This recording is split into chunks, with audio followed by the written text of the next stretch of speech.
jalan sambil nunduk begini, arahnya ke kamar mayat. Wah. Jalan ke kamar mayat sambil nunduk, tapi orang-orang yang nangis tuh pada nggak ngeliat. Entah dari mana kesingkap penutup mukanya. Penutup mukanya. Oh, kainnya gitu ya? Kainnya crack gitu kan. Pas gue lihat, mukanya sama yang masuk Tadi lu lihat cewek yang tadi. Anjir. Kerudungannya sama, bajunya sama, mukanya darah semua.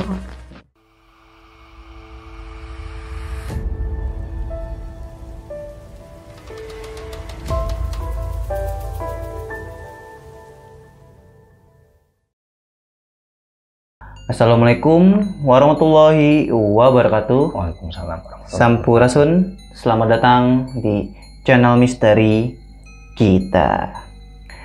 Kembali lagi dengan saya Kang Yuda Lesmana dan kita masuk ke konten diskotis, diskusi konten mistis. Dan alhamdulillah ya, saya kedatangan bintang tamu spesial ya buat teman-teman subscriber misteri kita gitu kan. Dan alhamdulillah orangnya ini yaitu Bang Runan Handoyo. Halo Bang, sehat Bang? Alhamdulillah. Ya. Setelah sekian lama kita syuting di luar, baru kali ini gue syuting di base camp ya, misteri kita. Alhamdulillah. Nah, karena kebetulan tadi kita juga habis tag syuting sama Bang Rahmat Ababil ya, gitu. Jadinya sekalian nih, gitu kan, Bang Runan mampir ke base campnya misteri kita. Yang dimana pastinya kalau Bang Runan di sini bakal ngasih cerita horor buat kalian semua nih ya, para fansnya Bang Runan. Nah, Bang Runan, tadi kan kita sempat syuting ya sama Bang Rahmat, gitu kan. Mungkin baru banget tadi. Mungkin buat teman-teman juga yang penasaran nanti bisa nonton ya di channel Bang Rahmat Ababil gitu kan. Nah, tadi kan lu katanya tadi ngomong Bang, sempat cerita sama gua gitu. Pas kita arah pulang, lu melihat sesuatu Bang di mobilnya Bang Rahmat. Nah, itu gimana? Jadi tuh, gini Bang Yuda, gue belum cerita ke Bang Rahmat ya, ntar kalau Bang Rahmat denger kaget kali. Kaget pasti. Nah jadi kan kita habis moto-moto tuh ya, yang katanya ada tulisan Noahnya gitu, tapi nggak jadi. Pulang, pas pulang gue kan sempet, kita kan di mobil belakang bertiga, depan dua. Gue sempet nengok jendela sebentar dong begini, buat ngalihin perhatian. Pas gue nengok ke depan, kan gue duduk jajaran depan supir nih. Siapa yang nyupir tadi? Bang Jibon. Bang Jibon, Bang. Halo Bang Jibon. Gue baru cerita nih Bang. Jadi di kepala lo Bang, gue ngeliat tengkorak, muka udah jadi tengkorak. Pas gue nengok begini, dia begini, gitu loh. Gue langsung, gue lihat lagi udah nggak ada. Pas di kepalanya, di rambutnya. Di rambutnya Bang Jibon itu. Wow. Pantes lo tadi di mobil diem aja gitu ya? Iya. Kan biasa banyak ngomong, cuma di pertamanya doang kan, setelah denger lagu barat itu kan, gue ngomong, tapi setelah itu gue diem. Gue langsung ketakutan, gue langsung begini. Jelas banget di kepalanya, kepala dia. Dia begitu. Oh, jadi ke arah muka lo gitu? Gitu. Ya kan deket banget jaraknya itu. Karena kebetulan lu di belakang supir. Iya, di gitu belakang kan. supir tuh mukanya yang berbentuk tengkorak itu ya di gue. Waduh, gila. Nah, nih buat Bang Jibon ya, kalau nonton ya, tuh Bang Runan tadi ngeliat sesuatu di belakang lu tuh. Mungkin lu ketempelan tadi ya, setelah Bang Runan cerita tentang jeruk purut ya, atau gimana gitu kan. Kalau penasaran, nanti lihat aja channelnya Bang Rahmat, gue cerita tentang hantu jeruk purut. Nah, jeruk purut itu seru banget ceritanya dan lumayan menyeramkan. Nah, kali ini kita mau cerita apa nih Bang, untuk sesi awalnya nih? Ada 3 cerita. Pertama, belum lama sih, sekitar 2 mingguan yang lalu. Kan kalian pasti tahu kan, kakakku sakit, kakak perempuan sakit, dia harus dioperasi. Nah, jadi pas hari dia ke rumah sakit tuh hari Senin, Selasa disuruh balik buat tes darah, buat tes COVID segala macem. Rencana operasi kan hari Rabu, nggak taunya dipercepat, Selasa suruh datang buat nyari kamar. Pas dateng, kita memang udah sengaja, suruh datang jam 3 sore. Kita jalan jam 12 siang, karena kan naik kereta kan. Naik kereta di rumah sakit sekitar Jakarta Selatan, rumah sakit umum daerah gitu. Datang nyampe sana jam setengah 4 sore, isi formulir segala macem. Pas abis ngisi formulir, kata petugasnya, "Mbak tunggu dulu ya, kamarnya yang Mbak mau isi itu kamar perawatan, pasiennya belum pulang, sebentar lagi pulang." Oke lah. Akhirnya pas pulang, pasiennya pulang, dikasih tahu, "Nih Mbak, isi dulu nih, isi segala macam ini." Setelah ngisi formulir segala macam, dan sekarang berat ya, kalau orang mau dirawat tuh yang jagain harus tes corona. Sampai yang jaga juga. Jadi sebelum gua jaga kakak gua tes corona dulu, tes covid pakai yang rapid, bukan swab, tapi Antibody ya, antigen yang pakai darah. Oh, antigen ya. Yang alhamdulillah tuh negatif. Sampai akhirnya sekitar jam setengah lima atau jam 5-an gitu, kakak gue dipanggil, "Bu, silakan ke lantai 4, kamarnya di lantai 4 gitu kan. Ini adiknya yang jaga ya?" "Ya, Pak, Bapak ke lab dulu, Bapak tes covid dulu ya," digituin. "Ini formulir buat tes covidnya, gratis." Udah selesai, suruh nunggu kan. "Nanti Pak, sekitar 1 jam baru jadi." Jam 5 nih, gue belum sholat asar. Akhirnya gue nanya, "Bu, mau sholat di mana?" "Lab, lorong Bapak keluar, lantai 2 digituin. Jadi dari lorong, pintu keluar ke kiri nih, itu musola di atas lantai 2. Udahlah, gue ngomong ke kakak gue sholat dulu ya sambil nunggu hasil tes. Ya udah, ntar lo datang aja ke lantai 4, tau kan? Gue sholat. Awalnya pas gue sholat, ada OB lagi sholat. Rakaat terakhir, dia doa, habis doa main handphone. Gue mulai sholat. Pas gue selesai sholat, ini OB masih main handphone. Gue berdoa, si OB-nya keluar, gue ngeliat dia masih berdiri di depan pintu musola tapi sambil main handphone. Posisi musolanya itu depan buat cowok, belakang buat laki-laki, belakang buat perempuan. Yang perempuan itu dibatasin sama tirai, tau kan tirai? Kain tapi atasnya itu bukan ditempel langsung ke atas gitu. Pakai yang buat hordeng, tau nggak? Yang bulat-bulatan buat hordeng. Tau kan? Yang buat hordeng bulat-bulatan yang bundar kuning gitu. Iya, yang besar itu ya. Jadi kalau kita buka jendela bunyi krek gitu kan. Nah, pas gue lagi doa selesai, tiba-tiba gue lagi bismillahirrahmanirrahim, hordeng bunyi krek, bunyinya gitu kan. Kalau orang sholat biasa masuk krek gitu kan, dia nggak, bunyinya krek gitu kan. Nah, gue sempat mikir, oh ada yang sholat nih perempuan. Ya gue lanjut doa. Pas gue lanjut doa selesai, gue beres-beres, gue pakai jam tangan, gue bersihin muka, gue ngelap muka gue kan basah kan, mau pakai masker. Jadi di ujung tembok dekat pintu keluar kaca gitu loh, gue lihat tirainya emang kebuka, kegeser. Jadi kan tirainya begini, bentuknya L gitu kan. L, tembok, tirai, pintu. Tirai yang di deket kaca ini kebuka gitu, krek, kebuka emang lebar. Pas gue lihat begini, tadi kayak ada orang sholat perempuan, kok gak ada yang sholat gitu ya, tapi tirainya kebuka, krek, bunyi gitu kan. Gue lihat lagi begini, gue langsung, maaf ya, saya numpang sholat doang. Gue langsung keluar. Nggak ada yang sholat, nggak ada siapa-siapa, tapi tirainya bener kebuka dan kedengaran banget suaranya krek gitu loh. Kan kalau orang sholat biasa buka tirai begini ya, buru-buru krek gitu ya, dia mah nggak, pelan, krek. Hampir setengah 6 gue sholat asar karena nungguin hasil lab sama kakak gue dapat kamar. Ya. Gue buru-buru turun. Pas buru-buru turun, dari mana kan, kata kakak gue, lama banget sholat. Di mana emang musolanya? Bukan di bawah, udah diganti di lantai 2 sekarang, pindah keluar. Udah, kebetulan kan gue bawa sejadah, nanti gue sholat di sini aja deh di kamar, gue males ke musola lagi, gue takut. Intinya gue takut. Iya takut ya. Itu sholat asar loh, mau 5:30, udah digangguin kayak gitu. Apalagi malam gitu ya. Nah, dan kebetulan di sebelah rumah sakit itu musolahnya bersebelahan dengan rumah kosong. Rumah kosongnya gede, kebunnya juga dia ada taman, kayak tamannya juga luas, dan dulu sempat dibikin kafe.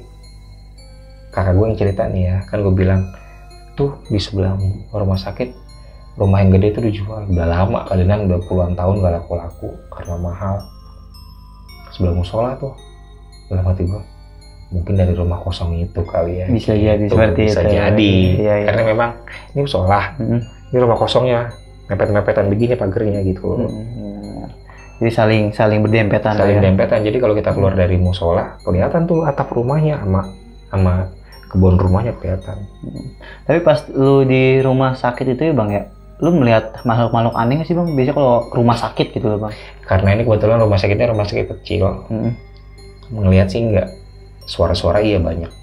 Suara berdenging, suara kayak penuh iya. Tapi kalau untuk melihat enggak, karena kecil rumah sakitnya, kecil Nggak banget. ada klinik gitu ya? Cuma 4 lantai. Tadinya kan itu puskesmas, tapi dibikin rumah sakit. Jadi gitu. Tapi biasanya ya Bang ya, yang pengen gue tanyain kan karena kita lagi ngobrolin rumah sakit Bang ya. Biasanya kan lu pasti dong, maksudnya pernah dong ke rumah sakit yang besar gitu ya, yang lumayan mungkin punya nama gitu. Nah lu pernah ngeliat apa Bang biasanya kalau di rumah sakit itu? Pesan kematian di rumah sakit. Pesan kematian. Yang orang saratul maut. Yang arwahnya udah, maaf ya, yang jiwanya udah keluar duluan. Oh berarti lu sampai bisa melihat jiwanya seperti itu ya? Wow, serem juga. Temen yang kalau di rumah sakit yang paling serem lu lihat apa tuh bentuknya? Ya, gue cerita lagi nggak apa-apa ya? Apa-apa sedikit ya. Bapak gue kan dirawat di salah satu rumah sakit karena sakit paru-paru. Oh ini ntar ceritain juga nih. Ceritain juga ya. Karena ada yang nanya, bapaknya Mas Renan bukan yang meninggalnya waktu itu di channel yang ini begini. Ntar aku klarifikasi. Nah, diklarifikasi ya. Kalau kemarin ada yang bertanya tuh di kolom komentar ya. Iya. Sebab gue nih Bang, kalau cerita sedetail-detailnya tentang almarhum bapak gue, sedih sebenarnya. Ya pastilah, namanya orang tua gitu kan. Jadi sebenarnya nggak mau cerita mendetail banget. Kalau gue ceritain lagi itu kan gue dari umur 6 tahun sampai gue SMA. Berapa tahun coba? Ya, lumayan sih. 6 tambah 6 12 tahun. Coba kalau gue ceritain di sini. Waduh, bisa berapa jam nih durasinya gitu kan? Bisa dapat 10 part lo sinetron. Waduh, sinetron dong. Jadi di rumah sakit itu yang bikin gue sedih sih, waktu jaga bapak. Rumah sakit bapak ini, kamar perawatan paru-parunya mepet tembok kamar mayat. Buka jendela kamar mayat. Waduh, kok bisa? Paling gitu? Paling ujung, beneran. Kebetulan bapak bagiannya di paling ujung dekat jendela. Jadi kalau dibuka ya kamar mayat. Gue baru tahu kalau itu kamar mayat itu. Pas gue keluar ke kiri, kamar jenazah.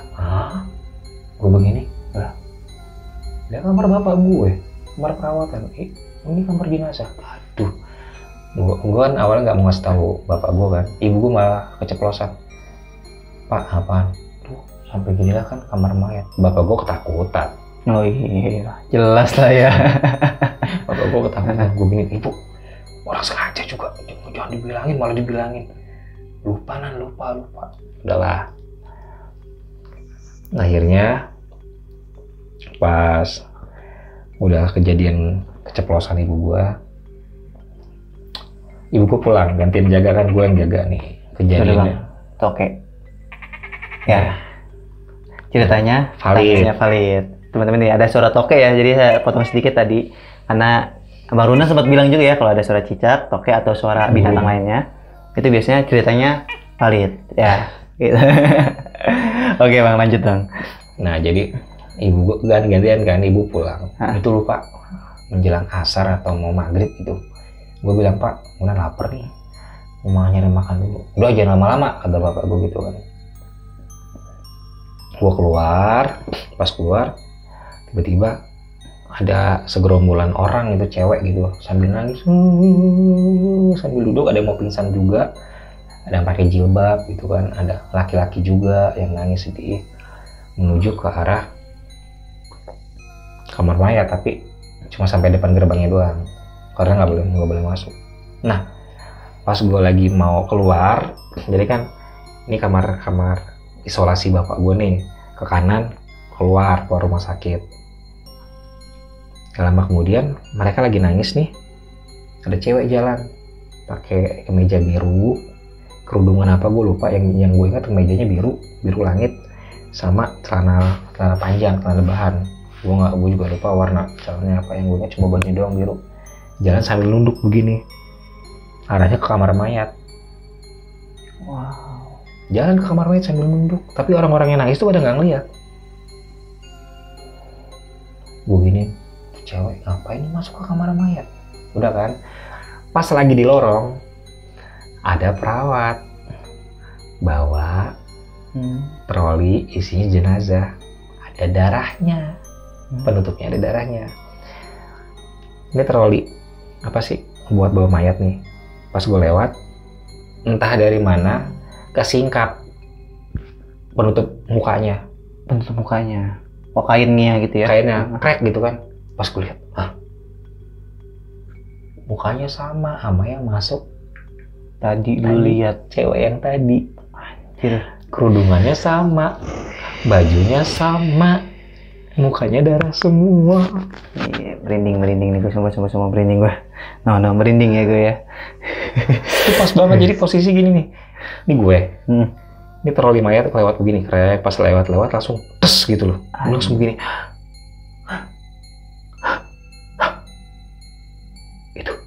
Itu siapa gitu kan.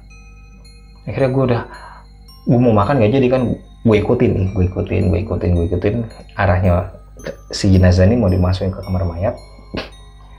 Nah ada temennya datang bawa KTP sama apa sih kayak ID card gitu.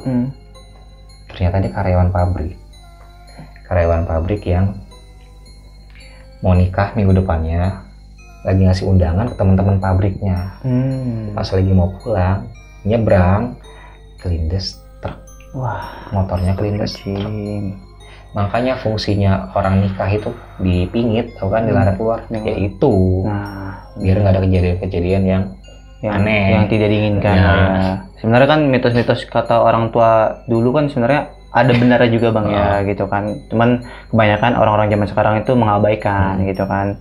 Orang tua itu dipingit tuh ya gunanya sih sebenarnya yang pertama untuk agar pengantin itu tidak terjadi hal-hal yang diinginkan seperti yang tadi. Yang kedua juga agar pengantin juga tuh dalam yang tadinya biasanya tegang jadi masa tenang gitu loh bang ya. Jangan dibaurkan dengan dunia luar gitu ya. Nah jadi temennya nangis bawa KTP atau ID card gue lupa gitu kan, ada darahnya. Dia gini besok dia mau nikah lagi gini. Gue lihat kan, mbak boleh saya lihat ID cardnya?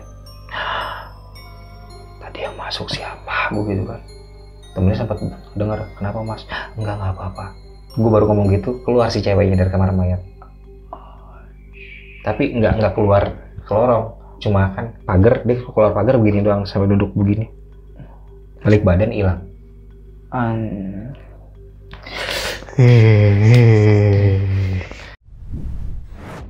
Cerita selanjutnya itu kan tadi lo nanya nih tentang pohon beringin. Pohon beringin. Jadi dulu di sekolah gue itu waktu gue SMP, depan sekolah gue tuh pohon beringin. Yang nanam gue nanam 1, 2. Pas datang pagi-pagi, buka gerbang, di depan gerbang gue, tahu kan lo tukang gorengan yang dipikul? Oh iya tahu. Nah, ada bukan gerobak, ada pikulan tukang gorengan. Minyaknya masih panas, kompornya masih nyala, duitnya masih ada, sisa gorengannya masih ada.